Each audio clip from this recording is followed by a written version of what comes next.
찬송이 갖는 가사와 그 음력의 힘은 대단합니다. 이 말씀 또 이 찬송을 통하여 위로와 은혜 시간 되기를 축복합니다. 은혜의 이 삶에 살아가는 모든 것이 당연한 것이 하나도 없으며 다 하나님의 은혜인 줄 믿습니다. 오늘 본문 읽었던 내용도 은혜에 대한 사건입니다. 주님께서 예루살렘으로 지나가시다가 사마리아와 갈릴리 사이 어떤 한 마을을 지나가는데 10명의 나병 환자들이 멀리 서서 크게 소리를 높여 예수 선생님이여 우리를 불쌍히 여기소서. 주께서 그 간절하고 절박한 그 소리를 들으시고 가던 길을 멈추고 그들에게 이렇게 선포합니다. 가라. 가서 제사장에게 너희 몸을 보이라. 제사장에게 가라는 그 의미는 제사장이 최종적으로 나 환자인가 아닌가를 판단하는 판단자에 있었기 때문입니다. 그래서 제사장에게로 가다가 10명이 깨끗함을 받았습니다. 그런데 10명 중에 단 한 명이 돌아와서는 하나님께 영광을 돌리고 주께 엎드려 감사를 드렸다. 이 내용이 본문의 내용이고 은혜의 사건이 일어났는데 주님은 돌아온 한 명에게 이렇게 묻습니다. 10명이 다 낫지 않았느냐? 9은 어디 갔느냐? 즉 다 은혜를 입지 않았는가? 그런데 그 은혜에 합당한 행위를 하지 않고 9은 어디 갔느냐? 어쩌면 우리를 향한 주의 질문이기도 합니다. 그러면서 우리는 이런 질문을 던지게 됩니다. 10명이 다 은혜를 입었는데 9명은 왜 그냥 돌아갔을까 하는 부분입니다. 제가 성경을 읽고 연구해 보니까 왜 9명은 돌아갔는지에 대한 성서의 근거가 없어요. 이런저런 모습으로 그들은 감사치 않고 돌아갔다. 이런 대목이 나오면 쉽게 접근이 가능할 건데 성경 어디에도 그들이 돌아간 이유에 대한 내용은 밝히지 않고 있습니다. 다만 우리는 그들이 그냥 돌아간 데는 몇 가지 이유가 있었겠다 추측은 가능하겠죠. 그 첫 번째 추측은 이것입니다. 지긋지긋한 나 환자촌을 빨리 벗어나고 싶었기 때문이다. 이게 하나의 이유가 될 수 있겠다 싶습니다. 여러분, 우리나라에도 과거의 나병 환자들, 우리는 좀 폄하에 이렇게 표현했죠. 묵능병자들.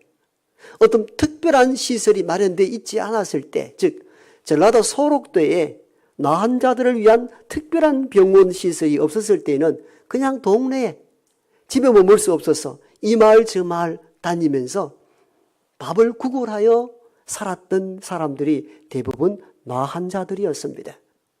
그런데 여러분, 이 신약 시대 때에 나병이 걸린 사람들은 어떻게 했는지 우리가 알죠.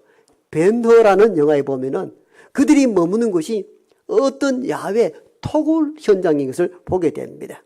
그때는 이 나 환자들을 돌볼 시설이 없었기 때문에 그냥 일방적으로 가족과 그가 머물렀던 마을 공동체로부터 멀리 벗어나게 했습니다. 그러니까 사막 광야라든가 어떤 토굴 같은데 그냥 진을 치고 아무런 시설이 없는 곳에 병든 자들만 모여서 꾸역꾸역 삶을 살아갑니다. 어떤 때는 손가락이 떨어지고 발가락이 떨어지기도 하고 얼굴에 심한 종기로 피고름을 흘리는데 그 무리들이 모여 있는 곳이 바로 이 당시에 나 환자들이 모여 있는 곳입니다. 그러니까 오늘 사마리아와 갈릴리 사이라는 것을 뭘 말합니까? 변방 지역인 거예요. 사마리아와 갈릴리 그 중심 도시에서 벗어난 어떤 경제 지역, 다 버려진 사람들. 여러분, 이 수용소를 생각해 보세요.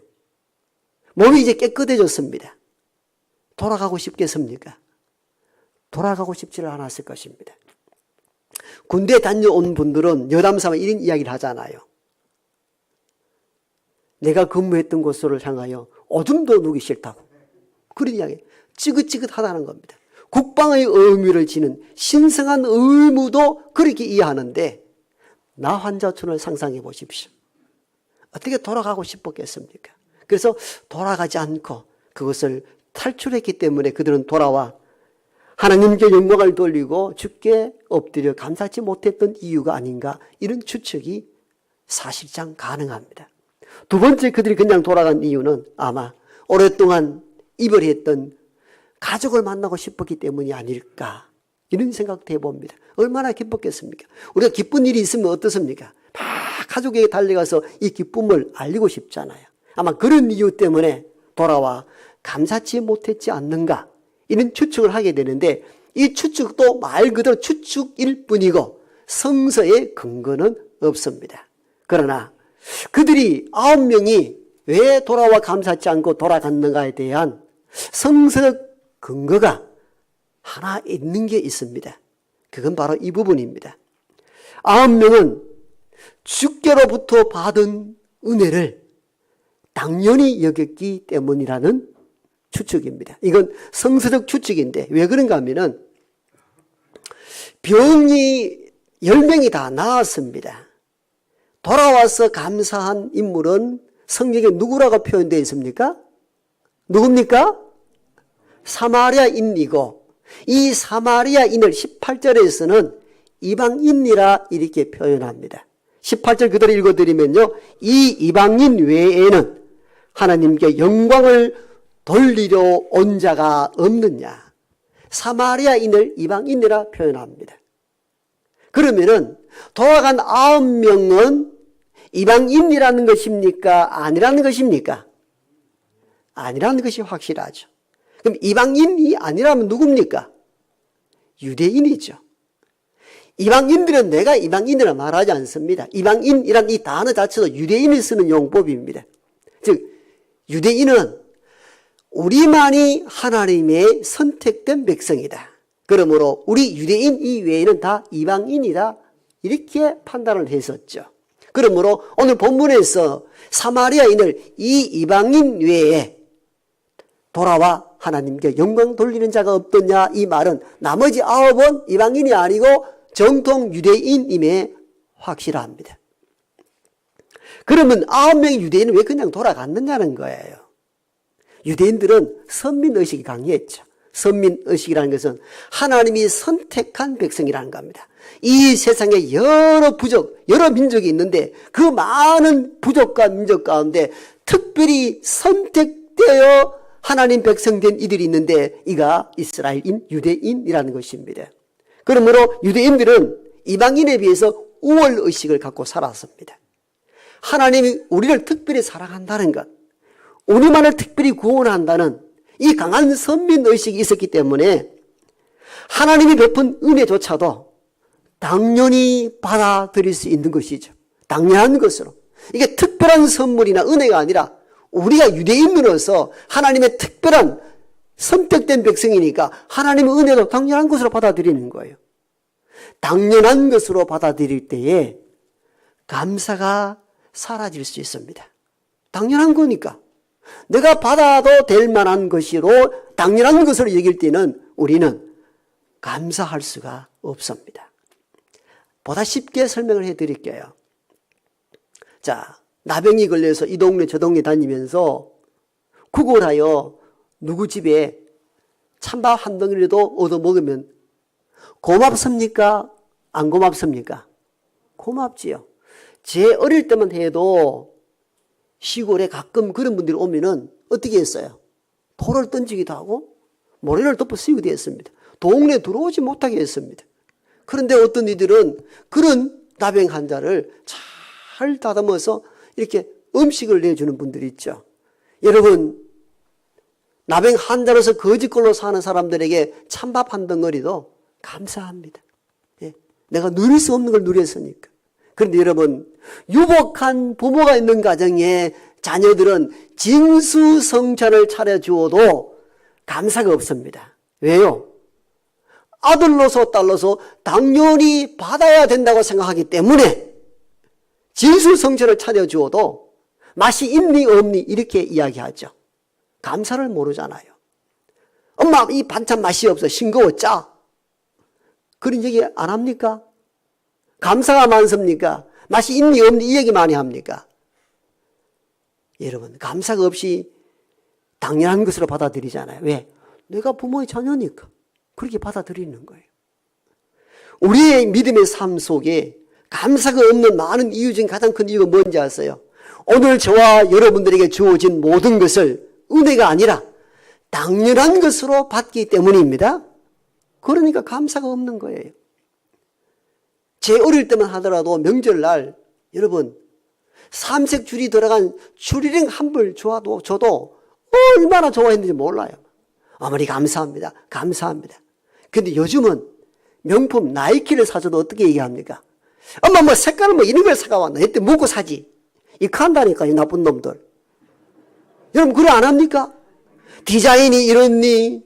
색상이 이렇니? 여러분 한번 보세요.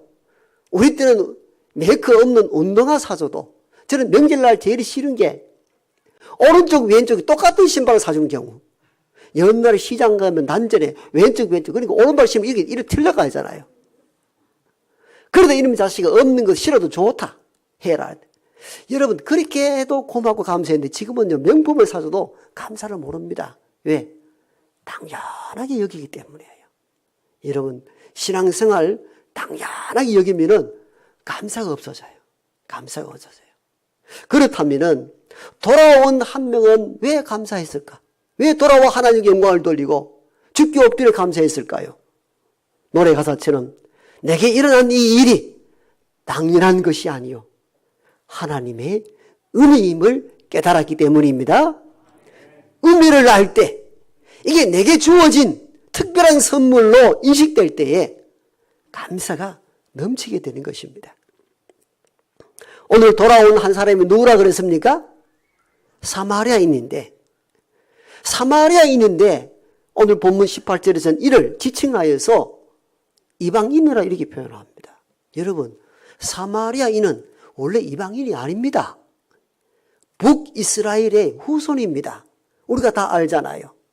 남과 북이 솔로몬 이후에 갈라지고 북이스라엘은 BC 722년에 아수르에 의해서 멸망을 당합니다.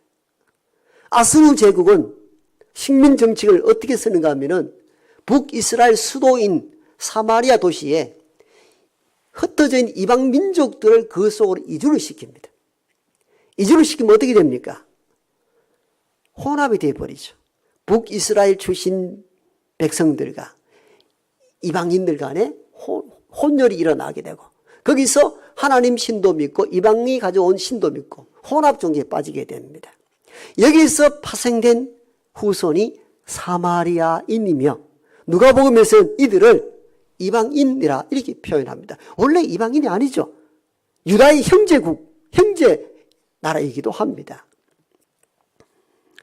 그래서 정통 유대인들은 즉 유대인 남유다는 586년에 바빌론의 지배를 당하고 그들은 유배 생활 가운데서도 신앙을 잃어버리지 않습니다. 혼합 종교에 빠지지 않았습니다. 철저하게 혈통을 지킵니다. 그런 유대인에게 사마리아인은 잡종 중에 잡종으로 보이는 거예요. 이방인보다 더 못한 인물로 싫어했던 존재가 누구냐? 유대인에게 있어서는 사마리아인들이었습니다. 복음서에 보면은 사마리아 지역을 통과를 하지 않았어요. 가기를 싫어했습니다. 그 정도로 싫어했던 인물이 유대인에게 있어서는 사마리아인입니다. 여러분 수로보니게 여인이 죽게 나와 내 딸을 고쳐달라 했을 때 주님께서 어떻게 말씀합니까? 자녀의 떡을 취하여서 개들에게 던짐이 마땅치 않다. 이건 당시 문화를 통하여서 주께서 시험해보고서 던진 메시지였죠. 개로 취급했다는 거예요. 본인도 그걸 받아들였어요. 그렇게 수로보니게 여기는 이렇게 얘기하잖아요. 주님, 그 말이 맞습니다. 그러나 개들도 주인의 상에서 떨어지는 부스러기는 먹지 않습니까? 그 부스러기 나 개 취급당해 들었습니다. 나 사마리아 이 수로보니게 여인 누구냐? 사마리아 출신이거든요. 사마리아인으로서 개 취급당해도 괜찮습니다만 주님의 은혜의 부스러기를 좀 주면 안 되겠습니까? 주님이 놀라워했잖아요. 여인아 너의 믿음이 크다. 즉시 그 딸의 병이 나았다. 어떻든 당시의 사마리아인들은 이방인보다 못한 존재로 여겼습니다. 그런데 오늘 10명 중에 한 명은 이방인 사마리아, 나머지는 유대인인데 제사장에게 가다가 10명이 똑같이 고침을 받았어요. 근데 사마리아인, 이방인으로 취급받는 사마리아인이 돌아온다는 이 의미는 뭘 의미합니까? 아니, 선택된 유대인에게만 하나님의 은혜가 오는 게 아니고 이방인 취급받는 나에게도 하나님의 은혜가 동일하게 오더라는 겁니다. 여러분, 이게 나에게 올 수 없는 은혜로 여길 때에 감사가 가능합니다. 우리는 당연하게 여길 때는 감사가 힘듭니다. 내가 받을 수 없는 것, 내가 누릴 수 없는 은혜를 누렸다 할 때는 감사가 충만할 수가 있는 것이죠. 바로 우리는 성서의 근거에서 감사는 어디서 오는가? 모든 것이 하나님의 은혜입니다 할 때 감사가 넘칠 줄 믿습니다. 여러분, 오늘날 우리를 삶을 보면서 감사가 많습니까? 어떻습니까? 앞을 보십시오. 오늘 우리의 삶 속에 보면은 오늘 우리가 누리는 모든 것들을 너무 당연하게 여기는 것들이 많아요. 그러니까 감사가 없어요. 여러분, 3년 코로나 시대를 맞이하면서 모이는 것이 당연한 것이 아니고 하나님의 은혜입니다. 우리는 이 모여 예배하는 것이 당연한 것으로 여겼기 때문에 감사치 못했는데 팬데믹 시대를 맞이하면서 모이는 것이 당연한 것이 아니요 하나님의 은혜이구나. 아멘. 그럴 때 예배에 감격적인 예배가 가능합니다. 여러분, 계절이 바뀐 당연한 것이 아니요 하나님의 은혜입니다. 오늘 하루 먹고 살아가는 것 당연한 것이 아니며 하나님의 은혜입니다. 우리가 얼마나 당연하게 여긴 것 많습니까? 오늘 교회에 나와서 예배를 드릴 때에도 앞에 꽃이 장식이 되고 이런 것들을 우리는 평상시 주일에서 그냥 당연한 것으로 여깁니다. 여기에 예물을 바치고 이 예물 가지고 꽃을 사서 장식한 손길들이 있었기에 우리가 이 아름다운 모습으로 예배하는 줄 믿습니다. 당연한 것이 아니라니까요. 2부 예배를 마치면은 교육관 식당에 가서 식사를 하시잖아요. 특히 남성분들 당연한 것을 여기지 마십시오. 은혜입니다. 밥 안 해주면 어떻게 할 거예요? 너무 당연하게 여기잖아요, 우리는요. 그리고 이렇게 얘기하기도 밥이 맛있다 맛없다 뜸이 잘 들었다 안 들었다 그런 소리 하지 마서 당연한 것이 아니에요. 성도들의 헌신이 있는 은혜가 있기에 우리가 먹고 살아가는 겁니다. 오늘 우리의 삶과 가정과 교회사를 보면은 모든 것을 너무 당연하게 여기는 것이 너무 많아요. 당연한 게 아니에요. 모든 것이 은혜입니다. 은혜를 참으로 할 때에 우리 속에 감사가 넘쳐나는 것입니다. 우리가 도입부의 은혜라는 그 찬양의 가사를 읽고 듣고 눈으로 보고 음미해 보면서 어떤 생각을 하셨습니까? 저는 이 찬양을 요즘 많이 들으면서 많은 긴장감을 해소하고 많은 위로와 힘을 얻었습니다. 순간순간 여러분 살아 숨쉬는 것 당연한 것도 아닙니다. 하나님의 은혜입니다. 여러분, 우리가 잠을 자는 동안에도 심장이 정상적으로 뛰어서 호흡할 수 있는 것이 얼마나 큰 은혜인지요. 당연하게 여기서는 안 됩니다. 모든 것이 다 하나님의 은혜입니다. 추수감사절기를 통해서 때를 따라 계절이 바뀌어서 뿌린 씨앗들이 열매를 맺고 이 열매로 우리가 살아갈 수 있다는 것 당연하게 여기지 마십시오. 모든 것이 하나님의 은혜입니다.